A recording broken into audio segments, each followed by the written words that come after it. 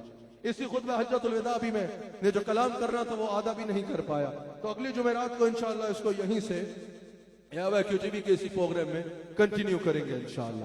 آخری بات سن لو, میرے آقا علیہ السلام فرماتے ہیں, میری بات غور سے سنو, قصوہ پہ جلوہ گر ہے اور فرماتے ہیں کہ تم پہ تمہارے پڑوسی کا حق ہے. پڑوسی کے بارے میں حضور نصیحت فرما رہے ہیں اور صحابہ کہتے ہیں پڑوسی کا حق ہے, پڑوسی کے ساتھ خیر کرو. حضور نے یہ جملہ خطبہ حجۃ الوداع میں اتنی مرتبہ ایک بار میں ارشاد فرمایا کہ ہمیں یہ خیال ہوا کہ حضور علیہ السلام پڑوسی کو وراثت میں حقدار نہ بنا دے. اللہ اکبر. حضور کی خدمت میں کوئی حاضر ہوا تو یہ کہتے ہیں نا کہ دین اسلام تو لوگوں کو دنیا سے توڑ دیتا ہے. دین کا مطلب تو یہ ہے کہ بس ایک جگہ پر بیٹھ جاؤ اور فقط وہاں پر غار میں ساری زندگی گزار دو. نہیں, ایسا نہیں ہے. دین تمہیں واپس معاشرے میں بھیجے گا, واپس معاشرے میں بھیجے گا اور کہے گا وہاں پر معزز بن کے رہو. حضور کی بارگاہ میں کسی نے سوال کیا کہ میں معزز انسان کیسے بن سکتا ہوں؟ حضور علیہ السلام نے ارشاد فرمایا, کہا یا رسول اللہ میں اچھا انسان کب بنوں گا؟ نماز فرض ہے, روزہ فرض ہے, حج فرض ہے صاحب استطاعت پر, زکوٰۃ دینا فرض ہے صاحب نصاب پر جو صاحب نصاب ہوگا. یہ سارے اعمال کرنا فرض ہے. لیکن یہاں حضور جواب کیا دے رہے ہیں کہ کیا خالی یہ سب کچھ کرو گے تو اچھے انسان بن جاؤ گے؟ یہ اسلام کا حسن سنے, پوری دنیا میں ویکیو ٹی وی پہ سنا جا رہا ہے. اسلام کا حسن سنے. پوچھا یا رسول اللہ صلی اللہ علیہ وآلہ وسلم اچھا انسان کیسے بنوں گا؟ حضور نے فرمایا جب تمہارا پڑوسی کہے گا نا تم اچھے ہو تو تم اچھے انسان ہو گے. جب پڑوسی کہے گا یہ مجھے کبھی تنگ نہیں کرتا, جب پڑوسی کہے گا کہ یہ مجھے کبھی جو ہے وہ نقصان نہیں دیتا. علامہ اقبال میں جو چینج آیا نا زندگی میں, علامہ اقبال بیان کرتے ہیں ایک دفعہ ایک بھکاری میرے پاس بھیک مانگنے آیا, میں نے اس کو ڈانٹ کے بھگا دیا. میرے باپ نے مجھے کہا اقبال تم نے یہ کیا کیا؟ اگر اس پڑوسی نے رسول اللہ کو قیامت کے دن شکایت لگا دی کہ اس کے بیٹے اقبال نے مجھے تقل ذلیل کیا تھا تو میں حضور کو کیا منہ دکھاؤں گا؟ اقبال کہتا ہے میری لائف میں چینج آ گیا. پھر ہر کام کرنے سے پہلے میں یہ دیکھتا تھا قیامت کے دن اللہ اور اس کے رسول کے سامنے جانا ہے. اللہ اکبر. اللہ تعالیٰ یہی تصور اگر ہم باندھ دینا اپنے ساتھ, اگر ہم باندھ لیں اپنے ساتھ اسی تصور کو, تو یقیناً جو ہے وہ دنیا و آخرت کی ہر کامیابی جو ہے وہ ہمارا مقدر بنے گی, ہر کامیابی مقدر بنے گی انشاءاللہ. ناظرین اکرام جو پوری دنیا میں سن رہے ہیں, اگلے ہفتے اسی وقت اسی چینل یا ویکیو ٹی وی پہ اسی موضوع کو یہیں سے لے کے خطبہ حجۃ الوداع کے اسی عنوان کو کیو ٹی وی پہ ہی انشاءاللہ لے کے اگلے پروگرام میں آگے چلیں گے. آج کے پروگرام کا وقت اپنے اختتام پہ پہنچتا ہے. اگر میں نے دوران گفتگو کوئی بھی غلطی کر دی تو صدق دل سے اللہ تعالیٰ کی بارگاہ میں توبہ کرتا ہوں. اللہ تعالیٰ ہم سب کو دین حق اسلام اور مسلک حق اہل سنہ و جماع پہ قائم رکھے.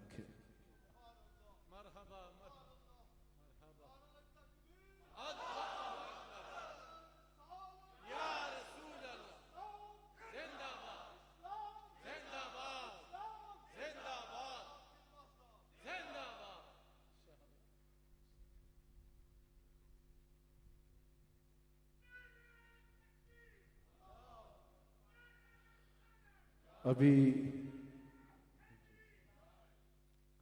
نعرہ تکبیر, نعرہ رسالت, نعرہ تحقیق, نعرہ حیدری.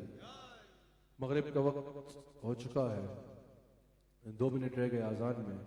ابھی مغرب کی نماز ہوگی اور مغرب کے فوراً بعد, کیونکہ آپ کے علم میں ہے کہ ہمارے شیخ کامل کے بہنوئی اور میرے پھپھا امجد شفیع صاحب ان کا پچھلے دنوں وصال ہوا, انتقال ہوا. اللہ ان کی مغفرت فرمائے, ان کو بلندی درجات عطا فرمائے. تو ان کے ایصال ثواب کی خاطر ختم شریف بھی ہوگا ہمارے شیخ کامل دعا بھی فرمائیں گے، گفتگو فرمائیں گے۔ نماز کے فوراً بعد نعت شریف ہوگی، جو حضرات مہمان بھی تشریف لا رہے ہیں اور لائے ہیں، تو نعت شریف ہوگی فوراً نماز کی مغرب کے بعد، اور پھر ختم شریف ہوگا۔ ہمارے شیخ کامل گفتگو فرمائیں گے اور دعا ہوگی۔ تو اگر آپ حضرات اس میں شریک ہوں تو یقیناً جزاک اللہ، اللہ آپ کو اس پر جزا دے۔ تو نماز مغرب کے بعد آپ نے اسی طرح تشریف رکھنا ہے، کوئی بھی آگے پیچھے نہیں ہوگا۔ نماز مغرب کے بعد فوراً جو ہے وہ فوراً نعت شریف ہوگی، اس کے بعد جو ہے وہ ختم شریف ہوگا، اور ہمارے شیخ کامل جو ہے وہ ان کی بلندی درجات کے لیے دعا فرمائیں گے۔ آپ سب حضرات نے کوئی بھی جائے گا نہیں، نماز مغرب کے بعد اسی طرح یہیں بیٹھنا ہے، اس دعا میں شریک ہوں تاکہ اللہ تعالیٰ ہم ان کے اوپر بھی کرم فرمائے، ان کو بلندی درجات عطا فرمائے، اور ہم سب کو بھی اللہ تعالیٰ ہم سب کی بھی مغفرت فرمائے، اور ہم سب کو بھی اللہ تعالیٰ جہاں فکر آخرت کی توفیق عطا فرمائے، توبۃ نصوحہ کی توفیق عطا فرمائے، وہیں اللہ تعالیٰ ہم سب کی توبہ کو بھی اپنی بارگاہ میں قبول فرمائے۔ تو پھر یہ کہہ رہا ہوں کہ یہ نہیں کہ ابھی وہ ہوں، صفیں بنا لیجئے، صفیں ہوں بنائیں، نماز مغرب کے بعد کوئی جائے گا نہیں، اس دعا میں یہیں پہ شریک ہوں۔